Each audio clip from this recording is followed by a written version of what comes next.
Fazendo uma breve recapitulação, a aula passada, que é a mesma que vai ser hoje, o tema dela é o que é a Bíblia. Só que a professora Luísa ela se ateve ali só ao ponto de como o cânon foi formado, né? Todo o processo de formação dele. E isso era um tema off, né? Que acabou tomando a aula inteira. E isso é um dos nossos objetivos das aulas, que a gente realmente trabalhe pesado nas coisas. Então, só uma observação. Se surgir alguma coisa de dúvida sua, assim, meu Deus, eu não vou nem falar isso aqui porque não tem nada a ver. Pode falar, porque a gente está aqui para discutir, falar e aprender, né? Você ensinar, eu ensinar, e a gente trocar e ler mais a Bíblia, certo? É para isso que a gente vai ter essas aulas mais profundas, né? Eu gostaria que alguém fizesse a oração para a gente iniciar. Os três e... Senhor Deus, obrigado, Pai, por estar aqui na tua casa. Senhor, obrigado, Senhor, por mais assistir isso nessa escola dominical. Deus, nós te pedimos, Senhor, que o Senhor abra os nossos olhos, Senhor, limpe os nossos ouvidos, Senhor, e que abra o nosso coração para que nós possamos, Senhor, ouvir e aprender, Senhor. Que nós possamos, Senhor, não só ser pessoas que ouvem, ouvintes desatentos, Senhor, mas praticantes da tua palavra, Deus. Então nós te pedimos, Senhor, que essa semente, Senhor, caia no nosso coração e encontre boa terra, Senhor, para que possa frutificar, Deus, para que tudo seja para a honra e glória do teu nome, Senhor. Usa o professor para abençoar as nossas vidas. Nós te pedimos, Senhor, no nome de Jesus. Amém. Amém. Amém. É como, surgiu aí um anjo desceu. Do nada você vai. Apareceu. Antes da gente dar continuidade, pessoal, eu queria já decidir quem que vai fazer o resumo. Tem alguém que nunca fez o resumo? Luciano, quem mais? O Casuíque. É verdade. Ele sempre escapa, né, Casuíque? Tem a função, né? Ele tá querendo tirar o corpo. Infelizmente eu tenho que ficar na cama. Sempre eu chamo ele fala isso. Você tem que ficar na cama. Você não Você pode chegou no meu lugar. empurrando você é bomba, Luciano. Que amigo, que amigo. Vamos fazer em dupla, um ajuda o outro. Vai o caso, Luciano. Quem quer se voluntariar? Ninguém? 3 segundos eu aponto 2, hein? O Bruno e o Emerson.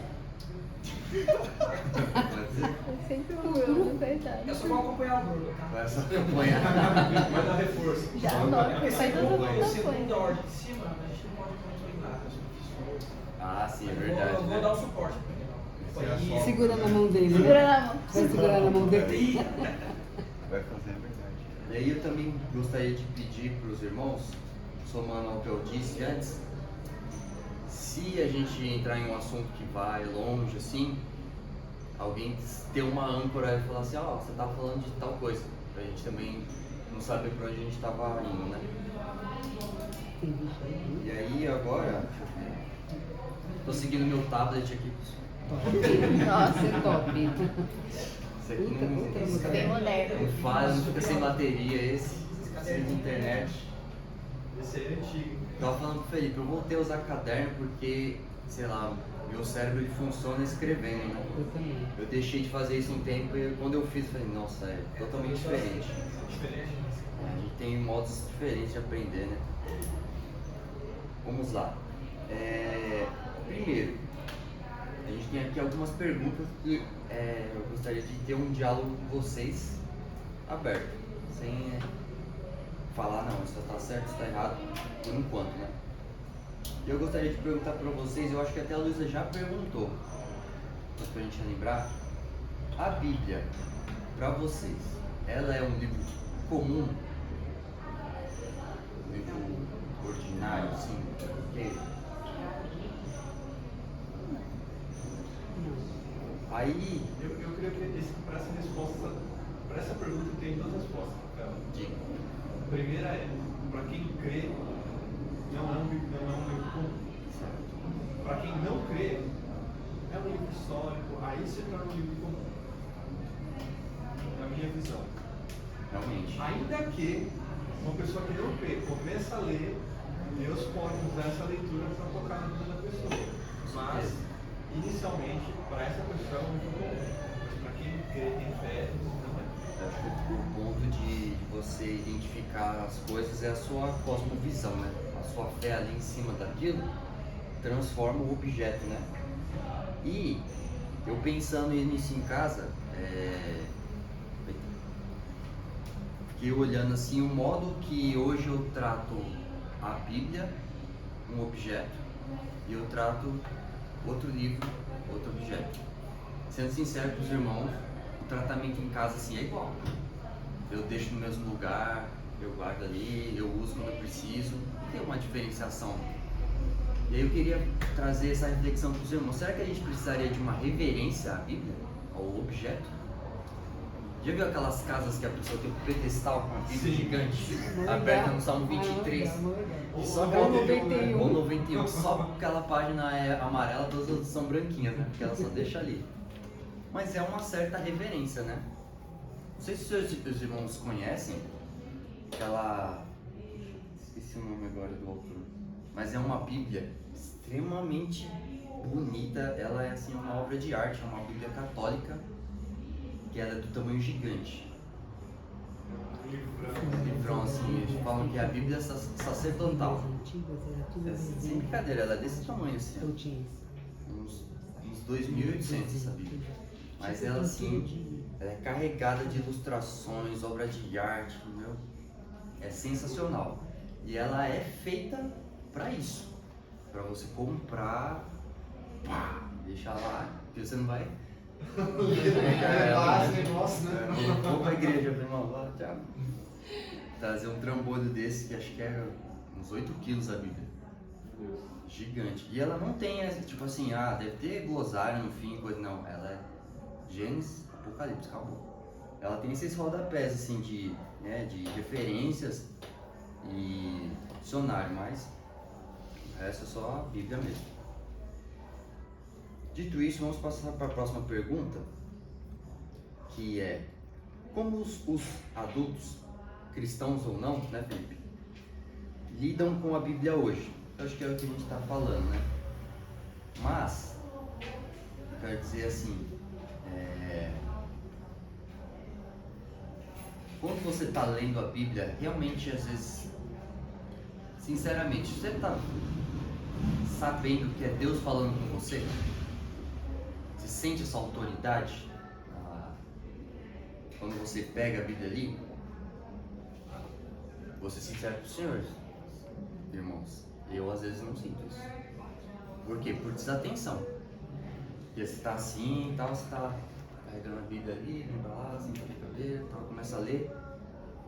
Às vezes eu tenho que ter uma introspecção para eu entrar naquilo e falar: não, esse aqui realmente, estou ouvindo a palavra de Deus, mas não tem essa chave virada 24 horas. Eu acho que isso pelo menos para mim, é um erro. E somando com a pergunta anterior, né, de ver a Bíblia como a revelação, a palavra de Deus na nossa vida, e ter um objeto de fé ali, não um símbolo, né, mas ali uma coisa que realmente está Deus falando com a gente. Eu acho que falta a reverência da nossa parte, falando mais especificamente da minha pessoa. Uma vez o pastor ensinou que quando a gente lê a Bíblia, a gente tem que orar antes, né? Para ler a Bíblia. E às vezes a gente quer buscar uma palavra na Bíblia e a gente abre lá qualquer livro lá. E mas Deus não falou comigo. Por exemplo, às vezes abre no Velho Testamento, que tem muitas histórias do povo, né? Mas Deus vai falar comigo naquela história? Ele vai. Então eu tinha muito isso, de ficar querendo ler e sentir. Aí depois dessa explicação do pastor, eu já leio a Bíblia de outra forma, já leio prestando atenção, e se eu não prestar atenção, eu vou ler de novo, se eu não prestar atenção, eu vou ler de novo. Então, Senhor, me dá atenção para o entendimento. Então, eu já vejo, já estou vendo, já leio já de outra forma, né, agora, hoje, né? Mas antes, eu queria ler a Bíblia só se eu tivesse emocionalmente, sabe, sendo tocada ali, aí eu falava, Deus está falando comigo, emocionalmente Ele falando comigo. Mas o pastor ensinou que não emocionalmente, nós precisamos ouvir a palavra de Deus, nós abrimos e lemos, e dali nós tiramos algo que Deus tem para nós no momento. Então eu vejo dessa forma hoje em dia, e eu já li várias coisas assim, que eu precisava de uma resposta, mas não assim que eu fui buscar na Bíblia, mas lendo a Bíblia, aí eu tive entendimento, não emocionalmente, mas entendimento mesmo, de quando eu precisava de aquela resposta. Justamente esse ponto, irmão. Vou agora pegar uma curva aqui. Isso aí me lembrou de uma fase da minha vida em que eu não sabia que eu fazia, mas eu fazia. É uma coisa que não sei se os seus irmãos já ouviram falar, chamada bibliomancia. Já? Negócio de quadrinho. Você tipo assim, fala, meu Deus do céu. Deus Fala comigo. Fala Um problema aqui, ó. Esse que certamente Beleza. morrerá, não viverá. E disseram-me os restantes que ele estava Vou tentar de novo. leu qualquer coisa. Não foi. Esse que certamente morrerá, não Aí verá. você- Aí você fala assim, Peraí. não foi Deus falando, vou abrir outro, vou abrir outro. Não. É justamente, né? Às vezes acontece um negócio desse. E assim, também falando de mim, essa época aí eu tinha realmente a fé que Você abriu. ia abrir e vai cair numa coisa extraordinária ali. E realmente cair nesse ponto da emoção, né, irmã? Que a Bíblia ela não é feita para isso. Ela não é uma coisa de adivinhação, sorte e miraculosa dessa maneira, né? Mas sim, como você disse, é aquilo que você tem a rotina, tá ali estudando, se debruçando sobre a palavra de Deus. E às vezes quando você está em outro ponto da sua vida, você tem a resposta, às vezes de uma coisa que você vai passar ou você já passou. E Deus ele trabalha dessa maneira. Ele te dá os princípios para te guiar em todas as situações. Quando antigamente o pessoal falava, não, a Bíblia tem resposta para tudo. Eu não entendia isso. Eu achava que realmente tinha resposta para tudo. Mas não é isso. Ela tem todas as estruturas para te moldar um cristão para passar por todas as situações. Você também pode achar a resposta para várias coisas aqui. Mas o objetivo da Bíblia em si, um dos, né? Vou falar que é o objetivo, mas é te construir como um cristão, um filho de Deus, uma pessoa, um cidadão. Ela tem tudo isso para te moldar e te estruturar, né? E aí aquele negócio de você tentar adivinhar, usar a Bíblia de horóscopo, às vezes até não ter uma ordem de você estar fazendo as coisas com a Bíblia, provavelmente isso é negativo para você, né? Pode ser que você nem tenha essa fé que eu tinha que vai lá, pá, e abrir assim, mas você não ter uma forma ordeira de estar estudando, lendo ali, isso vai te prejudicar de alguma forma, né? Beleza. Vocês acham que existe uma frequência certa de ler a Bíblia? Uma vez ao dia, 2 vezes, 3, 5, uma vez por semana? Quanto mais melhor. Vocês concordam com isso? Acho que todo dia é o Eu acho que tem mínimo, que ser né? todo dia. Sempre de uma vez? Pelo menos. Pelo menos. Pelo menos, né? Eu creio nisso também. De ser pelo menos uma vez ao dia, né? A gente se debruçar na palavra de Deus, né? Pouco ou muito tempo, eu acho que pelo menos uma vez. Alguém pensa diferente? Não? Difícil pensar diferente, né? Porque se fala disso, né? Não, uma vez por mês tá bom. Só no domingo. A última, pra gente passar pra outra parte, irmãos. Qual é a sua maior dificuldade ao ler a Bíblia? Concentração. Concentração? Porque às vezes eu tô lendo a Bíblia, mas eu tô lendo com os olhos, mas a mente não tá. Ah, sim. E isso atrapalha bastante, porque eu volto várias vezes para ler a mesma coisa. Até eu compreender. Ou tentar entender um pouquinho, alguma coisa. Porque eu não sei, assim, estudar a Bíblia. Então, todo dia eu leio. Você falou agora que foi interessante ter frequência de estudar a Bíblia em uma ordem, né? Eu não sei qual que é essa ordem. Então, eu pego aleatório e leio em casa. Mas eu gostaria de ter essa ordem, pensando nisso agora, para que eu pudesse organizar os estudos, os pensamentos, né? É muito ruim, você tá querendo ler e os pensamentos não estão ali. Tá no livro que você lê. Te dispersa. É Jó. Ah, gente. Deuteronômio. Jó. Acho que números também. As genealogias, né? A genealogia. Meu Deus. Eu confesso pra vocês. Levítico também. Quando ele vai descrevendo a. Só reclamando. Às vezes. Eu confesso pros irmãos que eu já fiz assim, ó. Ai, genealogia, meu Deus, peraí. Aqui termina, eu continuava. Pulava a genealogia todinha. Depois que eu vi que era importante, né, saber a genealogia, mas falando sobre, de novo, essa frequência e ordem, irmão, te dando um spoiler também que eu não sei qual que é a certa. Mas, lá atrás, quando eu fiz uma pergunta parecida com o pastor João, ele falou assim, só lê. Se você se preocupar demais com as coisas, você não vai fazer nada. Então, pega assim, ó, Gênesis e vai. Aí você terminou de ler, aí depois você pergunta pra alguém, pega um jeito. Aí tem vários métodos de você ler a Bíblia. Aí você vai testando. A questão só é você pegar e ir até o fim, né? A não ser que você veja que tem alguma coisa meio estranha nesse método, né? De alguém meio estranho, mas você... Tem alguns aplicativos, eu gosto bastante daqueles aplicativos da Bíblia, tem vários planos bíblicos, né? O último que eu tenho feito, eu não tenho ainda, é o de leitura cronológica, né? A leitura cronológica é diferente da leitura que a gente lê. E aí tem dado certo, assim, então tem bastante planos, sabe? Eu acho que estudar com um plano bíblico, que tem um certo objetivo, acho que acaba ficando um pouquinho mais fácil para você absorver e para você entender algumas coisas. Sim. Aí você pega uma coisa que você realmente fala assim, não, isso aqui é importante. Planos bíblicos, eu acho que pra mim deu certo. Meu maior medo assim, de ver na internet é pegar coisas que não tem a ver. Aí eu fico. Não, usa o aplicativo que eu recomendo. O aplicativo da Bíblia nossa, O né? Version? Eu uso também. Tem vários planos bíblicos.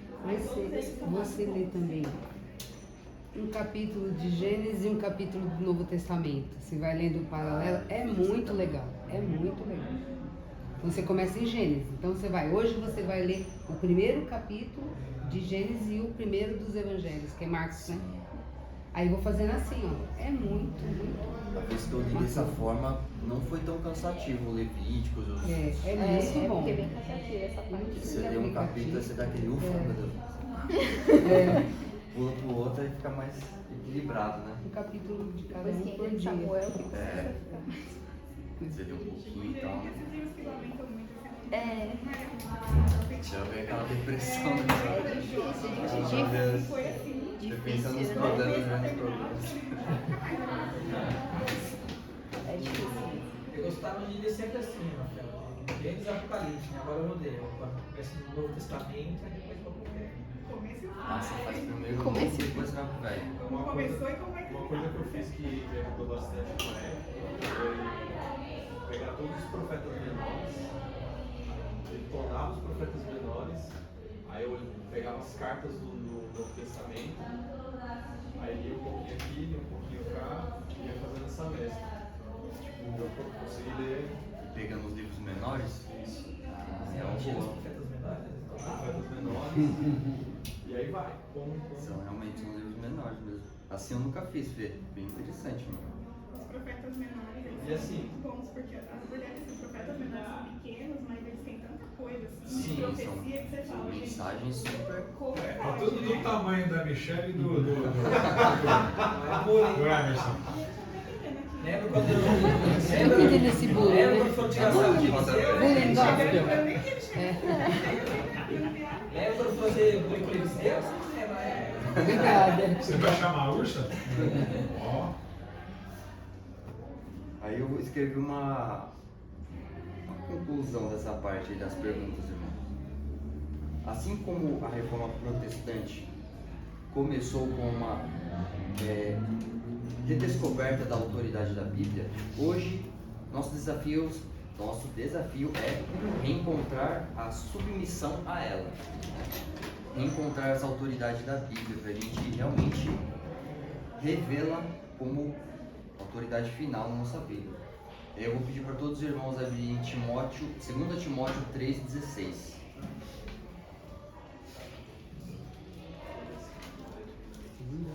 Exatamente.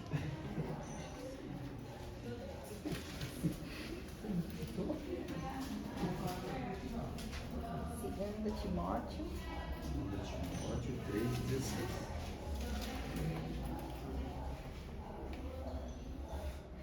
É engraçado, né? Se tirar duas palavrinhas aqui, o versículo perde a. Olha só. Toda a escritura é proveitosa para ensinar, para redarguir, para corrigir, para instruir em justiça. Se não for divinamente inspirada, É inspiração, né? Eu não sei se eu coloquei aqui na aula, mas é uma coisa muito importante. Quem sabe me falar qual a diferença de inspiração, revelação e iluminação?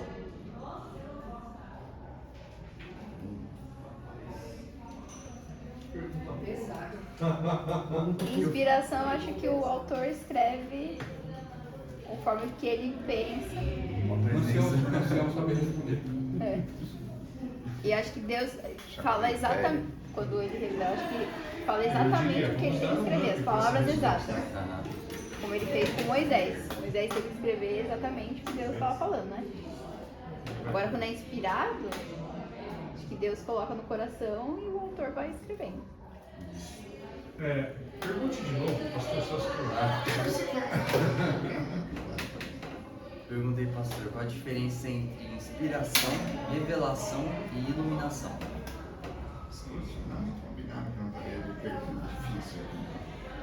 Ele só queria saber a pergunta, ele não vai responder. Porque a gente está falando o que é a Bíblia, né? E aí, eu estudando a aula, fiquei pensando assim, será que seria interessante falar sobre isso? Eu pensei agora e tirei a conclusão que sim. Quais são as três? Inspiração, revelação e iluminação.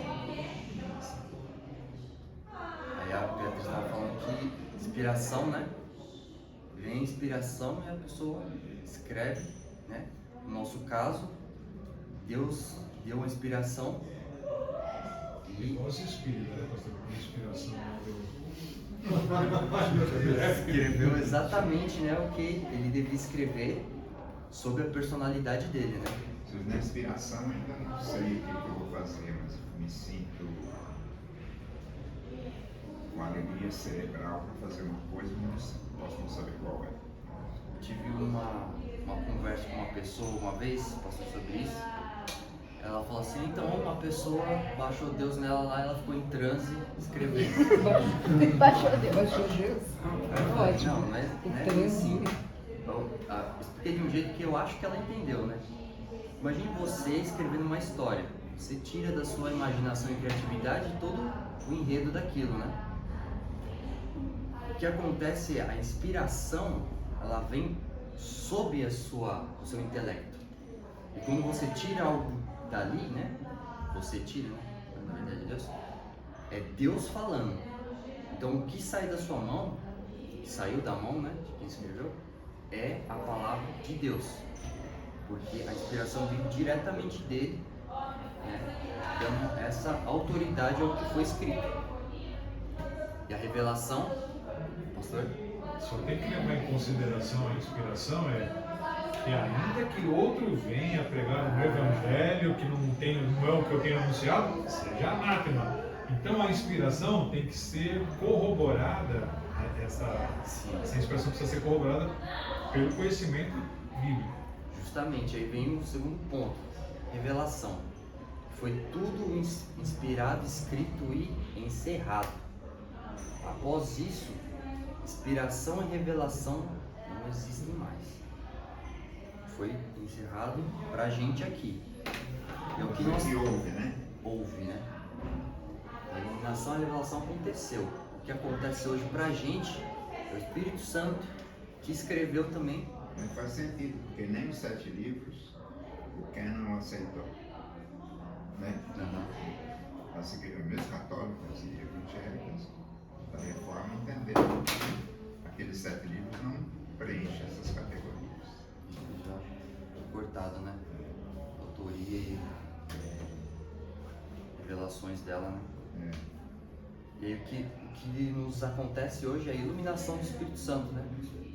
Ele traz o entendimento do que ele mesmo escreveu para a nossa vida. Os iluminados. Iluminados.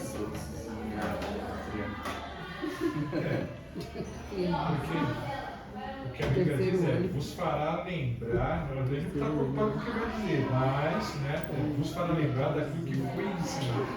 Isso. Então, essas coisas têm que vir por Deus mesmo. Sabe uma das coisas mais ruins na aula, Rafael?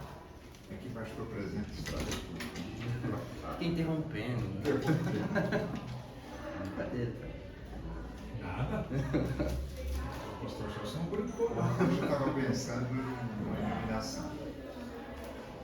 A Letícia falou sobre Jó. No final, Deus deu a Jó o dobro de tudo. Não é verdade. É verdade.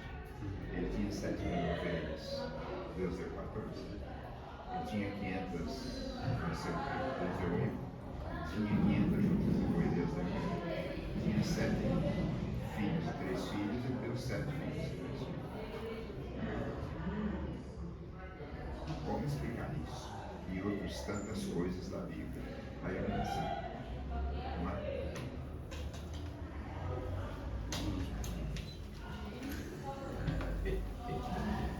Corroborando com isso que a gente está falando, eu vou ler aqui, ó. 2 Pedro 1, de 20 a 21.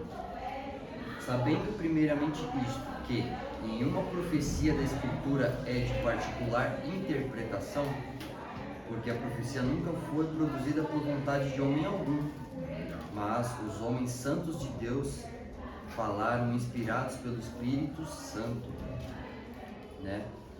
E aí também traz um ponto que é o quê? Particular interpretação, né? Então, quando a gente toma cuidado com falar aqui, interpreta, vamos dizer, com o nosso conhecimento fora a Bíblia, você macula a interpretação real da Bíblia. Então, para interpretar a Bíblia, você precisa da Bíblia, né? Ela se completa, né? Portanto, precisa de mais gente que um. Isso. Para interpretar. Nesse sentido, eu vou pregar sobre isso no repetir. Nós estamos validando a palavra pelo pregador. Não, vamos ouvir fulano. Vamos ouvir fulano. Fulano é bom. Mas só porque é ele, só porque o cara tem uma igreja de 10 mil membros, só porque tem 30 igrejas. Mas aí nós estamos validando, dizendo que a palavra que ele prega é boa. É o contrário. Nós precisamos validar a palavra que ele prega para dizer se é boa. Isso não tem acontecido no Brasil. Exatamente. Eu escrevi aqui mais alto, Ah, é por ali que ali tem mais festa. ali está mais animado. Que as profecias são trazidas, né? E deve ser levada à palavra, né? E a palavra deve ir de encontro como um filtro. Ou seja, nesse caso é a pregação trazida pra gente, nossa, que bênção. A gente fala assim, aí vai examinar. A gente tem que pegar, não, calma aí. A gente examina, não, é realmente. Rafael, o que acontece muito é que assim, o pregador tem uma ideia e ele quer fundamentar a ideia dele com a palavra. E é o contrário. Ele tem que ler a palavra e tentar traduzir aquilo, explicar, fundamentar. Fundamentar o que ele quer, ver se dá para fundamentar. Exatamente. Não é a ideia dele que está valendo, é o que Deus está falando no caso. Deus está falando, né? Não precisa, tem muito pregador que faz isso. Trazer a palavra de Deus de... O crítico aqui examinou um pastor grande no Brasil. Eu já falei na igreja. Fui examinar dele 3 pregações. Primeira, segunda e terceira. Nenhuma prega o evangelho. A igreja está cheia da glória de Deus. Nenhuma fala de evangelho. É tudo de autoajuda. Atos 17, versículo 11.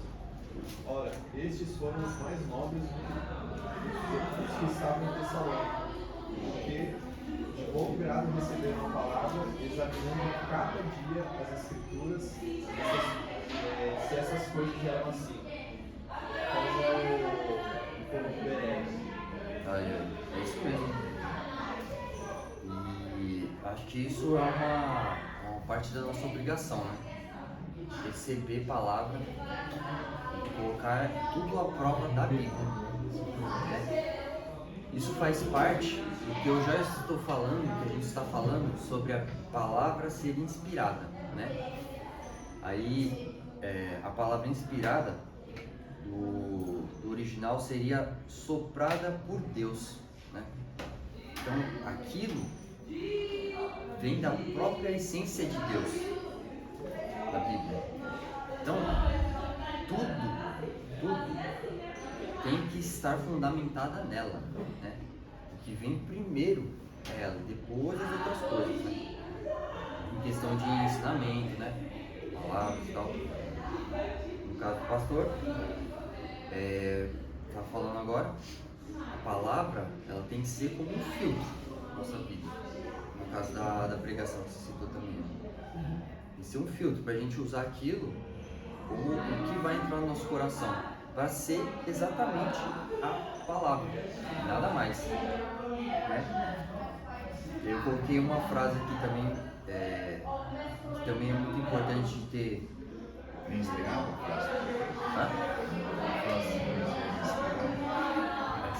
Essa aqui eu só copiei. A Bíblia é infalível no propósito para o qual Deus a deu. Então, a mensagem que está aqui, ela é infalível. Independente se você vai entender ela agora ou não, ela não vai falhar. Se você vai obedecer ela ou não, ela não vai falhar. Então, resumindo, ela não depende de você. O sucesso da palavra de Deus não depende de você. Você depende da palavra todos os dias, né? Vou citar uma outra coisa aqui, mas vou pular. Isso corrobora com a nossa dependência de Deus, né? A dependência de escutar a palavra de Deus todos os dias, de se santificar todos os dias, da frequência que a gente estava conversando, né? De ser todos os dias. Então isso é uma coisa que a gente já conversou em outros assuntos, de que a gente precisa estar em contato com aquilo que a gente quer se tornar, melhorar, né? Então, se a gente quer aprender matemática, a gente tem que fazer as contas e tal todos os dias. Você parou, aliás, vamos supor, você aprende uma equação, agora eu aprendi, vai fazer ela 10 anos depois sem praticar, aquilo não, vai ser totalmente estranho para você. Então, a Bíblia não deixa de ser igual. Se você deixar de ler a palavra de Deus todos os dias, ela vai sair do seu coração e outras coisas vão entrar. Conclusão dessa primeira parte da exposição de Timóteo que a gente está fazendo A Bíblia não é uma simples tradição, um sentimento ou uma opinião. Assim, a palavra de Deus é, para nós, a autoridade final. E agora, vamos ver se dá tempo de a gente fazer essa próxima parte, que eu acho que é bem curta. Hebreus 4:12.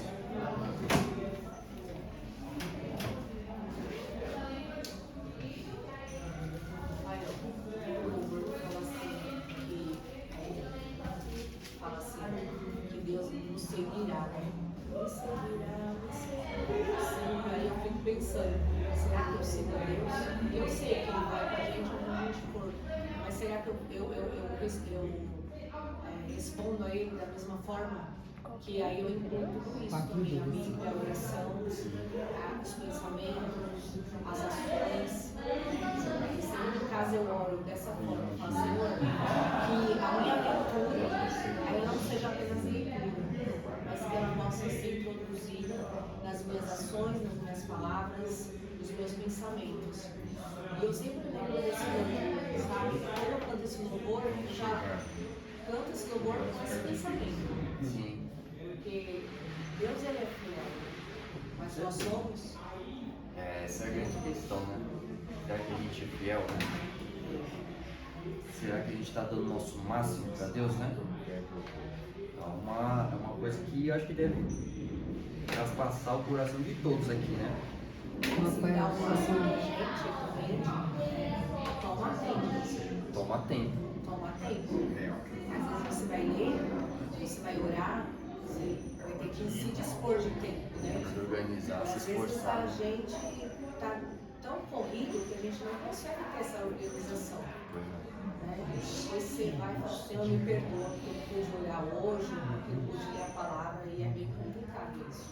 Porque se torna uma rotina, que você falou e acaba, mas é assim mesmo, o Senhor entende. Mas não é assim, não é assim pensar. Porque aí quando a gente vai iniciar Deus entende, já vê que já está falhando. Eu ia falar eu estava vendo um vídeo, eu vejo uns vídeos no YouTube, um grande pregador, irmãos. Um grande pregador, diz que não tem tempo de ler a Bíblia. Escreve livros, faz palestra, não vou falar o nome aqui, porque pode cair. Falou o nome. O Hernandes Dias Lopes, ele falou, irmãos, eu não tenho muito tempo de ler a Bíblia, porque eu viajo muito. Hernandes Dias Lopes, eu viajo muito, então não é todo dia que eu pego a Bíblia para ler. Parando de seguir, né? Ele é uma bênção, tudo, mas eu fiquei chocada com essa fala dele. Como assim? É que ele diz que viaja muito. Você precisa pegar a coleção dos livros que ele comenta. Não são todos os livros, mas de Gênesis a Apocalipse ele escreveu quase todos os comentários. Compreende? Mas não é estranho? Um homem desse falar isso? Infeliz não fala. É estranho porque existem homens no mundo diferentes de todos. E o Hernandes tem a Bíblia na cabeça. Então é isso então, né? Então quando ele fala, não há como ele falar diferente da Bíblia, né? Então ele isso que eu fiquei chocado. fala uma coisa que ele não deveria falar. A forma que ele falou. Ele falou bem assim, eu não tenho muito tempo de ler a Bíblia porque eu viajo muito e tal, então ele falou isso. Foi infeliz, né? Mas eu fiquei chocada. É igual Como você assim? faz uma viagem para a Lagoa Cavalo, passando por Acorá. E levanta às 5h30 quando está pernoitando. Vai orar, vai? Nem vai, né? Vai ler Bíblia, vai? Orar, pelo menos você deve se esforçar, porque você está com medo de você viajar. Agora ler a Bíblia. Mas você perde um pouco, não é? Sim. Essa sequência, então. Eu não deveria ter falado isso. Não, eu fiquei chocada, irmão. Sim. Eu parei de seguir já agora. Eu não sigo, né? Mas às vezes eu passo e vi ele falando isso. Falei, meu Deus, como que esse homem fala isso? Ele é um grande pregador, né? Qualquer pregação. É que às vezes a gente vê só nos cortes, né? Pode ser. A pessoa corta ali uma parte. Vamos dar o benefício da dúvida para ele, né? Se você for reformado, se você for ler ele, procure com ele. Então. Não vai ter. Talvez ele diga assim, mas isso aqui. Mas, então, eu vou ficar com a tua palavra, que ele tem a Bíblia na cabeça. Até não precisa ler, né? Só mexe no HD. Eu concordo bastante com o Rafael, não sei se o Rafael falou hoje, que eu tenho decorado alguns capítulos da Bíblia, mas se eu passo um mês sem recitá-los, eu já preciso consultar e daqui quando vai. Vamos dar o benefício da dúvida. Não teve o benefício da dúvida para ele. Dá uma segunda chance. Eu tenho os capítulos de decor que eu uso para quando estou na cama eu conseguir os primeiros mensuários, eu penso no capítulo 1. Aí E aí a dá gente dorme. Eu estou abençoando Deus. Ai, de que contar boa carneirinho, ideia, você vai hein? contando Boa salvo, ideia pra mim. Eu fico rolando na cama. É melhor do que escutar, né? Porque você escutando não dorme direito. Preocupação acaba, atrapalha o sono. Se você estiver preocupada, precisa se desocupar a mente. Não falei que a sua alma vai para frente, mas Eu não passei nem na primeira parte, eu esqueci. Vamos ler aqui o 4:12. Vou ler aqui, irmãos. Porque a palavra de Deus é viva e eficaz, e mais penetrante do que a espada da algema de dois. Deixa eu ler de novo, porque eu acho que eu estou meio.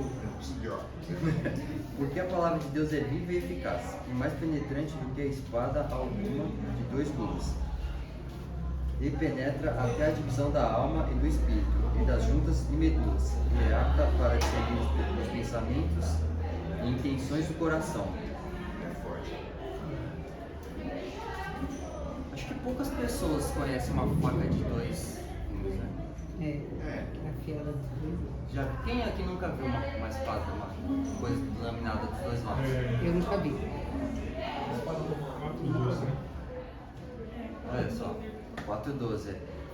Ele falou da espada romana, né? É o sábio brasileiro do exército. Sabe, brasileiro do exército, né? Tipo um punhal, né? Ah, eu sabe? Dois E Eu nunca vi. a espada romana, ela dividiu a história, né? Justamente pelo fato dela, o formato dela e a afiação mudou totalmente a forma de batalha e dominação. Lá nos seus estudos, lá de luta livre, tinha esse tipo de coisa, espada. Então, teve um tempo que eu treinei Calicilat, e aí é só de faca. Aí eles prezam por uma lâmina só, porque é um contato mais circular, né? Mas normalmente dois gumes só de estocada, né? E aí você não usa para defesa, você usa para assassinato, né? É para perfurar e acabou. Cuidado com ele. E aí, mas fazendo Bíblia uma tá mostrando, contrapartida tá me aqui, pondo medo. se vê que a Bíblia, ela se compara a isso. Viu, preço? Para te transpassar de uma forma que te aniquile a carne. É, realmente.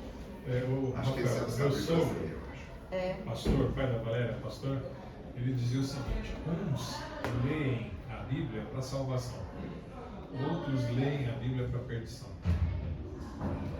Espada de dois gumes,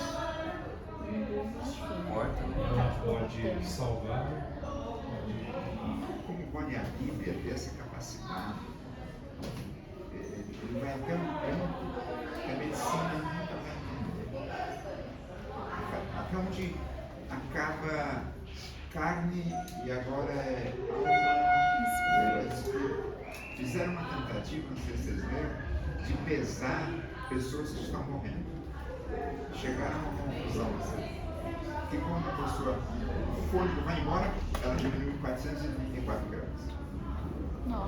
Chegaram a colocar que o espírito pesa, o espírito do fôlego, o ar com 434 gramas. Tentando resolver essas coisas. Esse cara exterminou naqueles concílios, se ele fosse todo Enciclopédia viva. Realmente o tamanho. Bom, eu vou passar para o próximo professor. O que a gente viu. Mas falando sobre essa coisa que até o pastor Cláudio falou, para finalizar nossa aula. Resumindo, eu acho que a Bíblia, eu acho não, né? Certeza. Ela vem primeiro que murro na sua cara, pá, se reconhecer, ver o seu erro, te dar aquela tocada, mas ao mesmo tempo ela te dá o caminho, a mão, o seu espírito levantar. Né? E eu vou encerrar a aula por aqui, irmãos. Aí já tem continuidade na semana que vem.